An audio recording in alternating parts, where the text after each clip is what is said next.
नमस्कार प्रेक्षक हो, तुम्हा सगळ्यांचं स्वागत आहे आपल्या या यूट्यूब चॅनेलमध्ये.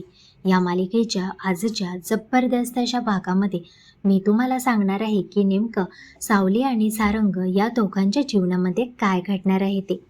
तर प्रेक्षक हो, आपल्या सगळ्यांनाच माहिती आहे की आता सावली 8 वर्षानंतर बेळगावला आलेली आहे. तिने आता गुरुकुलमध्ये गाण्याचे क्लासेस जगन्नाथजींच्या मदतीने चालू केलेले आहेत. आणि सारंगकडे जी मुलगी असते ओवी, जी सावली आणि सारंगचीच असते, ती आता सावलीच्या या क्लासेसला जॉईन करते. हे सगळं अगदी धुकट असं चालू असतं. म्हणजेच काय की सगळ्यांना या गोष्टीची भनक देखील नसते. सगळे एकमेकांच्या अगदी जवळ आहेत, पण तरीही लांब आहेत असं सर्व काही चालू असतं. आपण पाहतो की आता सावलीचा मुलगा याची गाठभेट राजकुमारशी सुद्धा झालेली असते. 2 वेळा गाठभेट झाल्यानंतर दोन्ही वेळा दोघांच्या मध्ये भांडणं झालेली आहेत आणि दोन्ही वेळा इकडे आपण पाहतो की जगन्नाथजींनी वाचवलेलं असतं.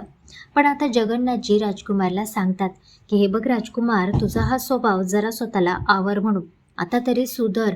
जसं की मी 7-8 वर्षापूर्वी जे भाकीत केलेलं आहे, जे मी सांगितलेलं आहे ते 101% खरं होणार एवढं लक्षात ठेव.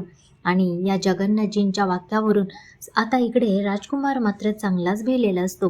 त्याला वाटतं की आजपर्यंत जगन्नाथजींचं काही खोटं ठरलेलं नाहीये, त्यामुळे ही गोष्टसुद्धा खरं ठरायला काही वेळ लागणार नाही. आणि त्यामुळेच त्याचं आता कामामध्ये, ऑफिसमध्ये बिलकुलही लक्ष नसतं. तो आता याच्या शोधात लागलेला असतो की सावली नेमकी मेली की नाही, तिचं मूल नेमकं मेले की नाही, याचा आता तोला तपास करायचा असतो. आणि त्यासाठीच तो आता त्याच कामासाठी सतत बाहेर पडत असतो. त्याच कामासाठी तो जिथे ॲक्सिडेंट झालेला होता त्या रेल्वे कर्मचाऱ्यांशी भेटून त्यांना पैसे देऊन त्यांच्याकडून काही माहिती मिळते का याचा तो अंदाजा घेत असतो. हे सगळं मोनिकाच्या सुद्धा लक्षात आलेलं असतं.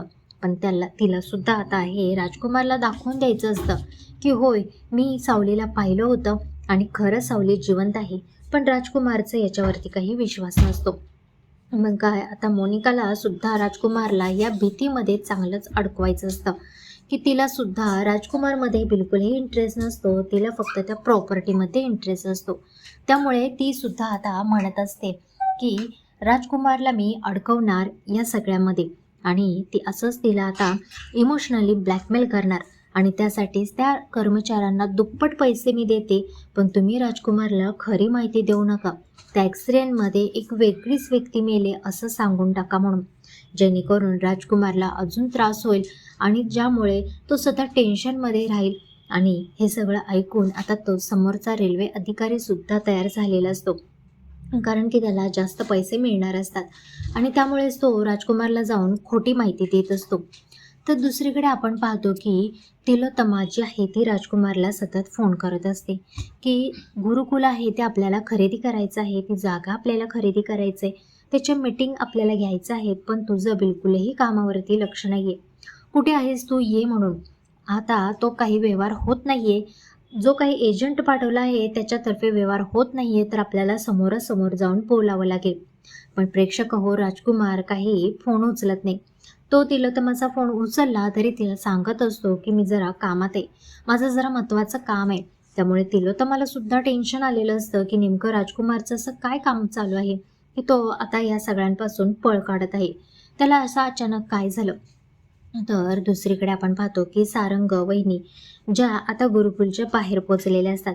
सावलीच्याच गुरुकुलमध्ये काम करणारी एक व्यक्ती, जे की तिचं आणि तिच्या नवऱ्याबरोबर झालेलं असतं भांडण, आणि तेच भांडण मिटवण्यासाठी सारंग वहिनी आणि बबलू त्या ठिकाणी आलेले असतात. सावलीसुद्धा गुरुकुलच्या तेव्हा आतमध्येच असते. पण आता जगन्नाथजींचा फोन आल्यामुळे सावली आपली पर्स घेऊन तिथून निघालेली असते. तितक्यात काय, गेटवरती सारंग आणि सारंगसोबत तीच महिला जी तिने बेळगावमध्ये मंदिरामध्ये गुरुजींच्या पाया पडताना पाहिली होती. त्यामुळे तिच्या लक्षात आलं की ही सारंगची बायको तर नाही ना. मग काय, आता या सगळ्यांचं बोलणं चालू आहे, पण काय नेमकं बोलणं चालू आहे हे काही सावलीनं ऐकलेलं नसतं. मग आता सारंग वहिनी बबलू तिथून गेल्यानंतर जी गुरुकुलमधली महिला आहे ती आतमध्ये येते. सावली तिला विचारते, काय झालं, कोण होती ती माणसं नेमकी. त्यावरती ती सांगते की अहो काय नाही हो, खूप भली माणसं आहेत ती. अहो, माझं आणि माझ्या नवऱ्याचं भांडण झालं होतं, पण ही माझ्या मागे आणि लागून सतत मला माझ्या नवऱ्यापासून लांब होऊ नका, काही गैरसमज असतील ते मिटवून घ्या, असं सतत सांगत आहेत. आणि खरंच खूप चांगले आहेत हो दोघं. तर सावली आता तिला काही राहत नाही. ती विचारते म्हणजे त्यांचं नाव. तेव्हा ती सांगते त्यांचं नाव आहे सारंग म्हणून. सारंग मेंदळे नाव आहे. त्यावरती सावलीला धसकाच बसतो. आता त्यांच्यासोबत कोण होतं नेमकं? त्यावरती ती सांगते त्यांची बायको होती. ती सुद्धा खूप भली आहे हो, खूप प्रेमळ आहे आणि खूप एवढ्या काळजीने मला सांगत आहे की संसार तोडू नका, माझ्या नवऱ्याला माफ करा, नव्याने संसार चालू करा. आजकालच्या जगामध्ये असं कोण सांगतं हो? कोणी नाही सांगत. पण तरीही लोक माझ्याकडे येऊन माझा संसार वाचवण्यासाठी किती मदत करत आहेत. खूप भली माणसं आहेत आणि दोघंही नवरा बायको खूप छान आहेत, असं आता त्या महिलेने सावलीला सांगितलेलं असतं. त्यामुळे सावलीला खूप रडायला आलेलं असतं. ती महिला आतमध्ये गेलेली असते. सावली अजूनही तिथंच आता बसलेली असते. तिला आतून एवढं रडायला येतं की सारंग सरांनी आपल्याला सोडून दुसरं लग्न केलं. आता हे सगळं काय आहे? आणि तिला खूप वाईट वाटत असतं.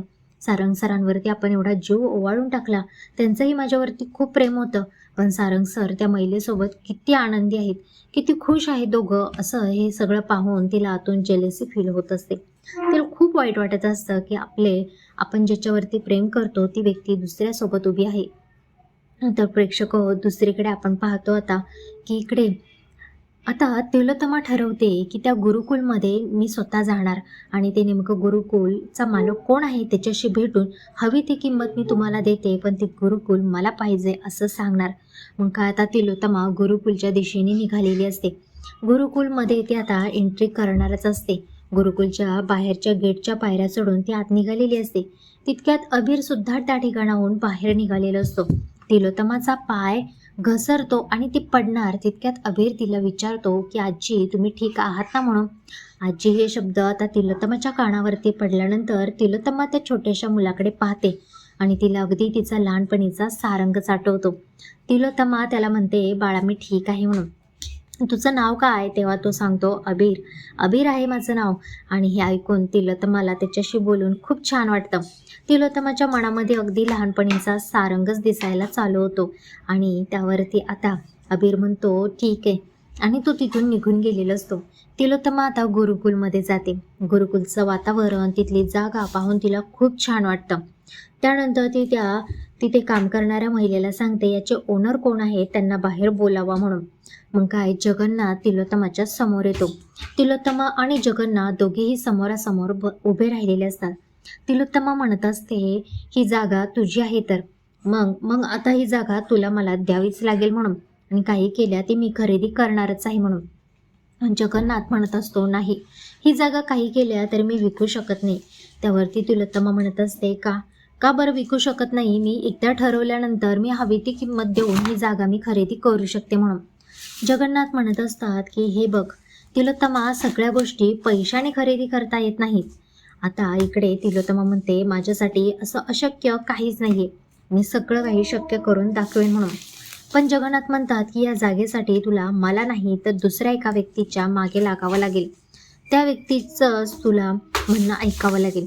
मग काय आता तिलोत्तमा विचारत असते कोण आहे ती व्यक्ती. आता जगन्नाथ सावलीला आवाज देतात आणि त्या ठिकाणी सावली बाहेर येते. सावलीला पाहून तिलोत्तमाच्या पायाखालची जमीनच हादरते.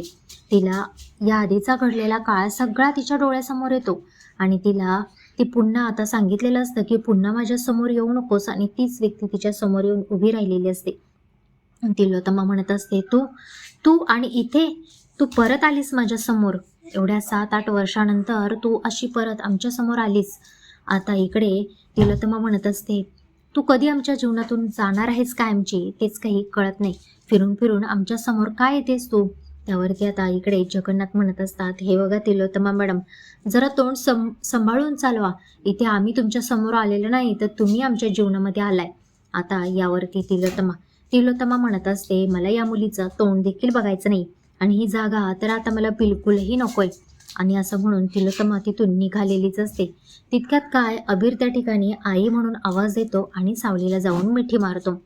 त्याला सावलीला आई म्हणून मिठी मारताना इकडे तिलोत्तमाला धक्काच बसतो. तिलोत्तमा पुन्हा सावलीला विचारते म्हणजे याचा अर्थ तू लग्न केलंस, म्हणजे तू दुसरं लग्न केलंस. त्यावरती सावली अबीरला म्हणते तू अबीर आत जा बाळा. आता इकडे तिलोत्तमा सावलीला विचारत असते तू लग्न केलंस का, म्हणजे तू सारंग तो बिचारा आणि तू लग्न केलंस, असं आता ती विचारत असते. त्यावरती सावली सावली म्हणते हो. आता त्या ठिकाणी अबीर आलेला असतो आणि तो सावलीला घट्ट अशी मिठी मारतो आणि तिला आई म्हटलेला असतो. पण मित्र हो, आपण पाहतो की आता सावली अबीरला सांगते, अबीर बाळा मी महत्त्वाचं बोलत आहे, तू प्लीज आतमध्ये जा. आणि अबीर आत गेलेला असतो. आता हे ऐकून तिलोत्तमाला धक्काच बसलेला असतो. जी निघाली होती तिलोत्तमा ती थांबते, माघारी वळते आणि सावलीला विचारत असते, हा मुलगा तुझा आहे म्हणजे तू दुसरं लग्न केलंस तर? त्यावरती सावली काहीच उत्तर देत नाही. सावली म्हणते, जसं तुम्हाला समजायचंय तसं समजा म्हणून. यावरती मला वाटत नाही की मी तुम्हाला कोणतंही उत्तर देण्यासाठी बांधील आहे म्हणून. हे शब्द ऐकून तिलोत्तमाला खूप सावलीचा राग येतो आणि ती त्या ठिकाणी निघून जाते. जगन्नाथजी सावलीला समजावून सांगत असतात की सावली बाळा, तू काही टेन्शन घेऊ नको. आपल्या अबीरला या लोकांपासून लांब ठेवलं पाहिजे, नाहीतर ते तुला आणि तुझ्यापासून अबीरला तोडतील आणि घेऊन जातील. म्हणून ही तिलोत्तमा जी आहे ती तिचा वंश म्हणून अबीरला तुझ्यापासून तोडून घेऊन जाईल म्हणून. त्यामुळे सावलीसुद्धा आता ठरवते की मी काही केलं तरी या लोकांपासून लांब राहणार म्हणून. माझ्या अबीरवरती यांची सावलीसुद्धा मी पडू देणार नाही जगन्नाथजी. आता आपण पाहतो की तिलोत्तमा घरी गेलेली असते. तिलोत्तमा घरी गेल्यानंतर आपण पाहतो की ती खूप या सगळ्या गोष्टीमुळे अपसेट झालेली असते. त्यामुळे ती तिच्या रूममध्ये जाते आणि रूम बंद करून आतमध्ये बसलेली असते. आता अमृता त्या ठिकाणी येते, मोनिका त्या ठिकाणी येते, पण कुणाचं काहीच ते ऐकत नाही आणि दरवाजा काही उघडत नाही. जेवायला सुद्धा तिने आज दरवाजा उघडलेला नसतो. तर रात्री आता सारंग आल्यानंतर तिलोत्तमाबद्दल अमृता सारंगला सांगते. सारंग आता म्हणतो की ठीक आहे वहिनी, मी आईशी बोलतो, काय प्रॉब्लेम आहे, मी तिच्याकडून माहिती काढतो म्हणून. मग आता सारंग इकडे तिलोत्तमाच्या रूममध्ये गेलेला असतो. आता तिलोत्तमा सारंगला पाहून म्हणत असते की सारंग, असे अचानक आपल्या समोर आपला काळ येऊन उभा राहतो आणि घडलेल्या काही गोष्टी पुन्हा येऊन समोर उभ्या राहिल्यानंतर मला आता खूप भीती वाटत आहे. सारंग म्हणत असतो, नेमकं काय झालं आई, कशाबद्दल बोलत आहेस तू? त्यावरती आता तिलोत्तमा म्हणत असते की आज मी गुरुकुलमध्ये गेले होते. तर सारंग म्हणतो, गुरुकुलमध्ये?